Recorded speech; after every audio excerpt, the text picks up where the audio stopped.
David Krulewich, founder and managing director of K-Media Consulting. Welcome to AV123. Now, to say that the advertising industry, right, has evolved and changed over the past 20 years would be an understatement. Okay. The attention economy has become more and more of a thing because of social media and all the online clutter. And an industry colleague of mine suggested the other day that advertising is now far more of a science than it is an art. How fair would it be to call you an advertising scientist, David, given the terms like supply path, optimization, and programmatic audio and this sort of thing? That's a fair term. I might say more of a strategist. The technologists themselves are engaging in the science. But first, let me say thank you for having me, Carol. It's great to be here, and I appreciate you taking the time to speak with me. So, as you said, though, the evolution of content for the purpose of just creating has gone to refine the content creation to identify the triggers in which consumers will engage more consistently. That is a science in itself. So I'm more on the strategy side for helping define what that content looks like. And then, of course, many of the technology companies have built the framework for the science to evolve, if you will. So it's a fair term, although I may choose to use a different version of it. Can you, for a moment, just explain the concept of supply path optimization, or let's say SPO for the sake of simplicity, to an old fogey like me, and why it's becoming increasingly important for advertisers today? It's incredibly important. Supply path optimization, as an advertiser, the objective is to reach audiences and tell your story. Advertisers want to reach consumers or a variety of different stakeholders who could potentially buy their product. And the most effective and efficient way to do that from a pricing is to have a direct supply path to those people. Supply is the content where people consume. In the case of podcasting, it's this show. In the case of print or, traditional news, it may be directly on a website, right? And so one of the things we do at K-Media, and one of the things the collective advertising industry is steering towards, is helping advertisers connect directly with supply content channels to have more effective conversations with consumers. And so we help optimize those, because there's a lot of middlemen who want to be involved, or middle women, right? Who want to be involved in these and kind of clutter the space, right? So optimizing the supply path means getting out of the way and, working directly as close as possible with audiences. So what trends do you see in the advertising industry that you believe will shape the next few years? Probably the number one trend, no surprise, will be the increase in AI, artificial intelligence, to build advertising creative, particularly to inform the types of messaging that advertisers use to connect and engage with prospective consumers. So much like you suggested in the beginning of the conversation, advertisers will become scientists themselves in the way they develop the specific words and phrases that will entice prospective buyers of goods and services to spend their money, right? And to engage with them. So we're going to see lots of different variances in the types of creative we see. We're also going to see more content. We're already seeing this, particularly on social media, but it's going to start in other channels. Unfortunately, a little bit more of a robotic form of content out there. And so consumers will have to be very wary of that. The other thing I think we're going to see, another trend that people may not be considering, is I think we are going to see a bit more by way of government regulation in terms of content. Historically, when media leveraged the public channels, the waves, radio and television and the newspapers, they were heavily regulated mediums. Yeah. Maybe a surprise to many. In the age of the internet, it's been completely deregulated, no regulation. And I think what you're seeing is, I just saw that 42 attorney generals have requested that there is a warning on social media when you join about the harms it's going to cause. So we're going to see these types of forces at play too. So I think artificial intelligence, and subsequently, you're going to see the government try to protect consumers because of how powerful AI truly is. How intrusive do you think AI is going to become? Well, it already is quite intrusive, but fortunately, people will have the option to avoid it.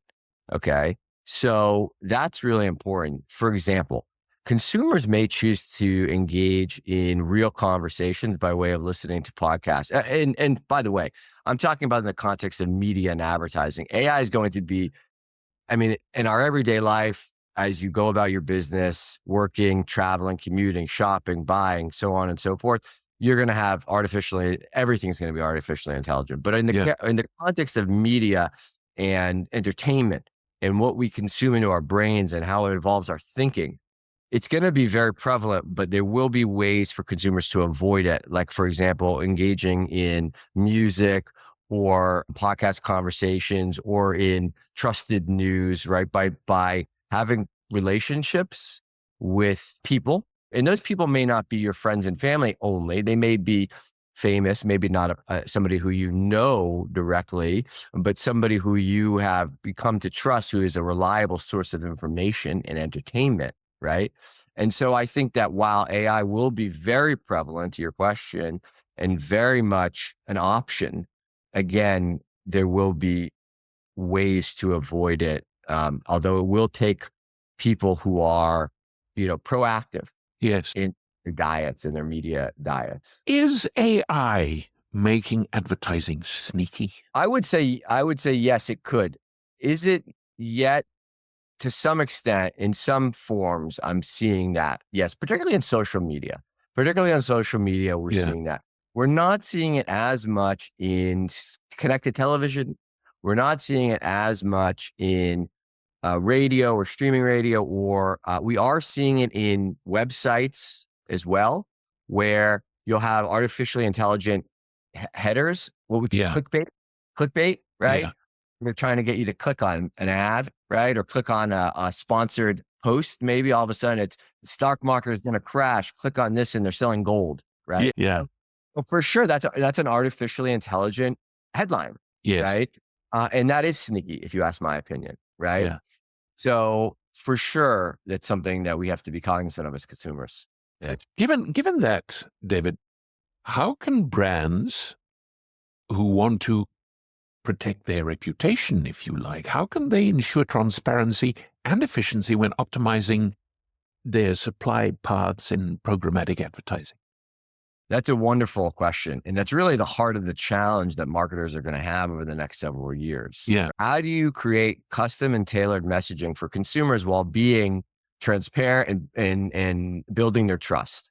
And I think that really comes down to the ethos of a firm, of a corporation, of a company, of a small business, of anything, right? One general theme we're going to see in the next couple of years, relationships are going to matter more now than ever, right? And there's always this tug and pull with relationships and consumers. And I think that I'm optimistic, I should say, that as a society, we can continue to harness the power of relationships. And so why I bring that up is because a brand or a marketer or an advertiser has relationships with their prospective customers. And hopefully they're not looking to what we call churn and burn them, have them buy once and not come back. And so it's important for them when they're building creative to make sure it's known that it's an ad, right? To know that the ad could be tailored to their interests and past purchasing, and give them the opportunity to opt out and decline those types of custom and tailored creative. That can be through their website, through an email and subscription, or actually on the ads themselves. In many situations, or to visit a custom URL. So I think that smart and savvy marketers will leverage artificially intelligent customized creatives, and they'll allow the people who they're tailoring these ads for the ability to cease receiving them if they so desire. Yeah. What are the biggest challenges that you've seen that the companies you work with face when implementing SPO? And let's look at ways of overcoming them. What would you suggest? The biggest challenge is misinformation, frankly, right? Yeah. So SPO, and there's another term, by the way, on the sell side called demand path optimization. That's something that Yeah. I've been really focused on, where publishers of a podcast, publishers of social media content want to reach directly with marketers, right? But what Yes. happen is a middleman will come, maybe it's an ad network or a programmatic exchange, just like stocks are sold in exchanges. You don't call somebody at the company and say, hey, I'd like to buy a piece of your equity. And so these middlemen have evolved, right? Have controlled a lot of the narrative. And that narrative may be, not necessarily, very biased towards their own objectives and goals, Yeah. right? And so it's important that we communicate very clear and we avoid as much as possible misinformation. So people have to be really educated consumers, both on the demand path optimizations of publishers who are looking for advertisers and advertisers who are looking for supply channels to reach audiences. And it's okay to work with middlemen as long as you know that when you are paying fees, middlemen often take a fee, right? Yes. Their purpose is basically to help aggregate lots of scale, lots of advertisers, in the case of demand path optimization, or supply, right? So whether that's thousands of podcasts or thousands of connected television stations or thousands of websites, and make it easier for an advertiser then to buy lots of different audiences or a specific audience very efficiently. But for that service that they're providing, they charge a hefty fee, and that fee may not be disclosed to the buyer sellers. And so it's really important that buyers and sellers, advertisers and publishers of content understand are having conversations with the people who they do business with to ask them, what is your fee in this process? How are you making your money? I have no problem with anybody making money, right? But let's just be transparent and let's build and harness our relationships, right? Going back to that and make sure that we are doing our research and understanding, what's happening. Advertising, in terms of its history, has always been hyperbole and a bit fickle. Do you think we're entering a time when advertising is going to become more honest? It's certainly possible. Although, for every, I think inherently most people are good. That's my belief, right? So I think, I think steering towards honesty is absolutely, but I would find it hard to believe that some people want to take advantage of the system, right? Yeah. And so ideally, and this goes back to the two main themes, AI and government regulation, right? I do believe that the technology will evolve such that false advertising, false claims will be able to be more quickly identified to consumers and called out for that. And obviously a brand who's engaging in those deceptive tactics, those lies, will be called out and they'll ruin that relationship with that prospective consumer. So I do believe if for lack of a better term, the good can win, right? The good technology, the people who are using AI for good, and the government can also, to some degree get involved in the picture, that it will force big brands and advertisers who want to be around for the long term to be honest in their advertising. Yes, I do believe that's a very practical reality of this situation. Having said that, it's often that technology outpaces government, right? Yeah. Off that bad actors will find loopholes before the good guys come in and find the solution. So we're going to, of course, see people exploit that. But I think over the long term, it's very possible, if not probable, that we'll see more honesty for sure. Given the complexity of the industry now and the vast number of people that can be reached if one shoots from the hip, you mentioned sort of targeting audiences earlier, and then just this question, given the rise of programmatic audio, what opportunities would you say for brands to engage with audiences in more targeted ways, which would make far more sense? Absolutely. I think for the podcast industry specifically, that time is now. So podcasting, which many people may not realize, has been around for over 20 years, actually. It's one of the earliest digital mediums. In fact, in many respects, the first web ad, I don't know if you know this, the first advertising on the web was in 1994. It was by AT&T, and it was a campaign called You Will Click Here, right? So it was a wonderful campaign. Anyways, long before digital video ads were out, you had podcasting, right? That were by and large not really monetized. And in time, people built followers And then all of a sudden somebody called them and said, hey, I have an advertiser who thinks that, your audience might be interested. And Yeah. so they said, will you read this spot to your audience? Some people in that audience certainly bought that product, but most of them didn't, right? Most audiences will not necessarily buy a good or product. So when you can use data and technology to figure out across many shows, sorry to go back for a minute. Of course, those early shows have now evolved to what we have now, 5 million shows. Yes. 5 million shows with a variety of sizes of audiences. And so again, in any one single show, most people aren't going to buy something. But if you can find the people who will across all 5 million of those shows using audience targeting, it'll be much more efficient for a marketer and advertiser. And that's the promise. That's the value that the programmatic automation brings to the table in this world. So what we've seen again, on websites, on connected television, and what we've seen in search and social even, is everything is done using automation. Even if you run a campaign on Facebook or Instagram or Snapchat, for example, right? Even Google search, you put in the parameters who you're looking to reach, you put in your budget, and the algorithm does the work, and it's dynamic pricing that you pay.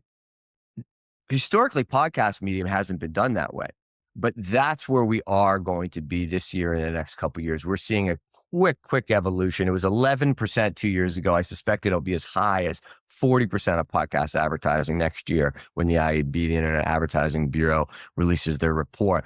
And in 2 to 3 more years, it could be more than half of all podcasting. So there are some real values there, and programmatic certainly allows people's investment to go further. And by the way, on the consumer side, the listener side, it allows them to get ads that are ideally more tailored and targeted.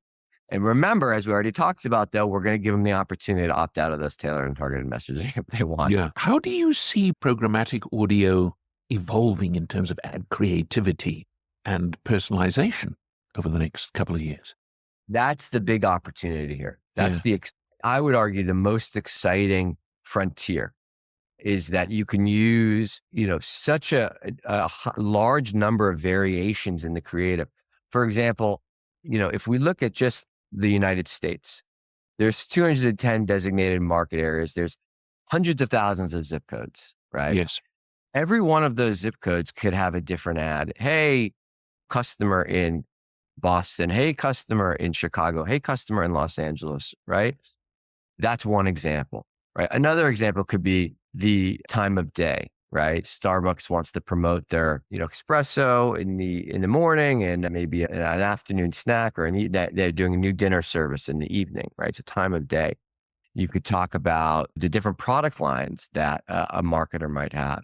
And so when you can schedule those quickly and efficiently and automate which ad is served to which listener or person based on the time of day, and you don't have to manually go in there and change it, at time of day, then you can start to have all of these really well thought out creatives. And so the marketer and the advertiser who invests the time to implement these strategies and learn what works and what doesn't is going to be far more effective at their job in using AI, right? Remember, AI is not going to take our jobs. It's the people who know how to use AI that are going to take our jobs. Right? Yeah. So that's so important, right? And so that opportunity, creative and programmatic is a huge part of that. What role would you say data plays in optimizing audio ad campaigns, and how could brands make the most of it while maintaining one very important aspect as far as consumers are concerned, which is privacy? That's a great question. Data is paramount, and it always has been, right? Yeah. What's changing now is how quickly we can get the data to make the optimizations and changes in real time to be more efficient, right?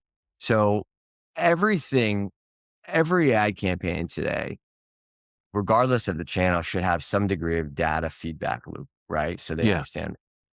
And again, historically, in the spoken word medium, we used what we call offer codes. So, hey, enter Voice123 at checkout and for a coupon code, or visit this URL. And then we know that that show visited it. Today, and this is where the privacy comes in, we can actually tag the listeners of the show, the people we serve ads to, and identify what behaviors they took in real time and be able to adjust our spend, our investment, and our targeting strategies based on that, right?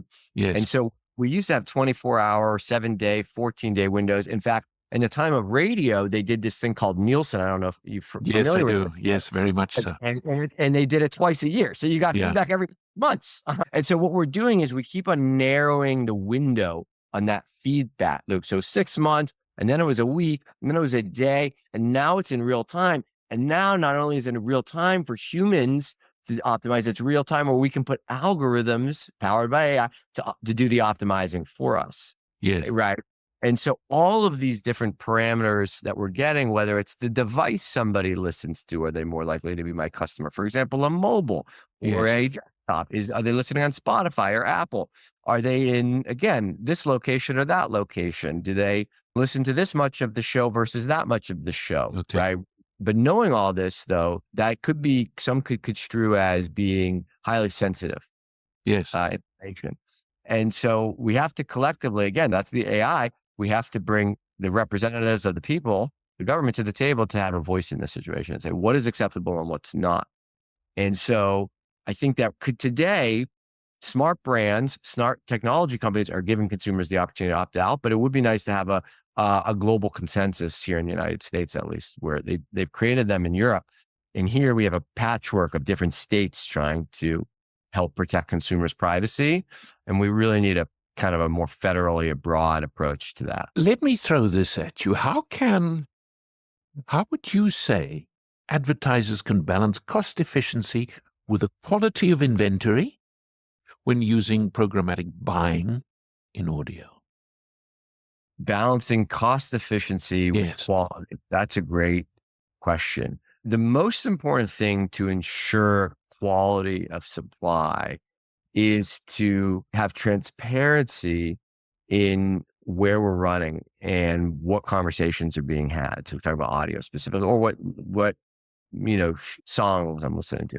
So let's talk about, for example, the music industry, radio and streaming music, right? Spotify, Apple Music, Pandora, SiriusXM, and Deezer, and all these different apps. For years, there was concern about advertising next to certain songs that were somewhat, maybe risque.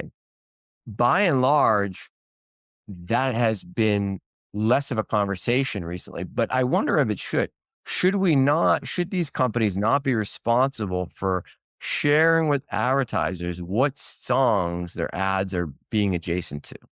I would argue yes, that advertisers should know next to what content they're airing. So that's how we ensure the supply. Having said that, it may be that if you're a little bit less risk averse as an advertiser, if you're willing to take more chances, that you could pay a premium to have less information.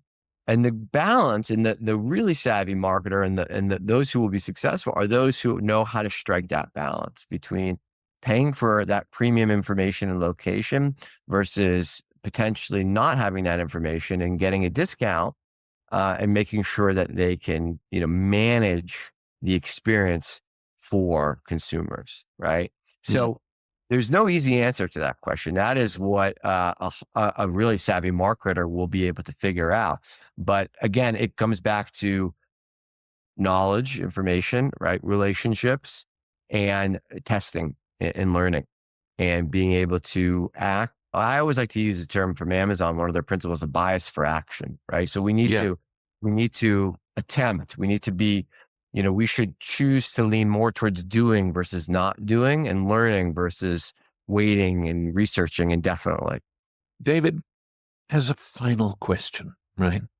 What advice would you give to companies that are new to programmatic audio and are looking to enter what is an increasingly complex space effectively? Thank you for asking. I think, first of all all marketers and advertisers, all agencies should be involved in programmatic audio. There's just no question about it. I've said before, AI is not taking your job. Programmatic's not taking your job. People who do AI and programmatic well will take your job, right? So everybody should be looking for this solution because it's very effective. However, it's important to have a lot of conversations with people, right? With all different companies along the spectrum. So the different organizations involved, what we call demand side platforms who help the buyers, the sell side platforms who help the sellers. Let's talk with both. Even if you're a buyer, you still want to talk with the people who are helping the sellers, right? Yes. If the sellers want to talk with the people who are helping the buyers. You have to understand the different technology firms in the mix, in the supply chain, right? The different ad networks, the different creative organizations, the different tracking and measurement organizations. So I would recommend have as many conversations as you have, build as many relationships as you can. Okay. Definitely, I encourage you to speak with somebody who has done this before, right? Whether it's a consultant like myself or an ad agency or colleagues or friends, right? But again, my advice always is build relationships, right? And invest in those, and hopefully you'll be successful. David Krulewich of K Media Consulting, thank you so much for spending time with us on Thank you, AV123.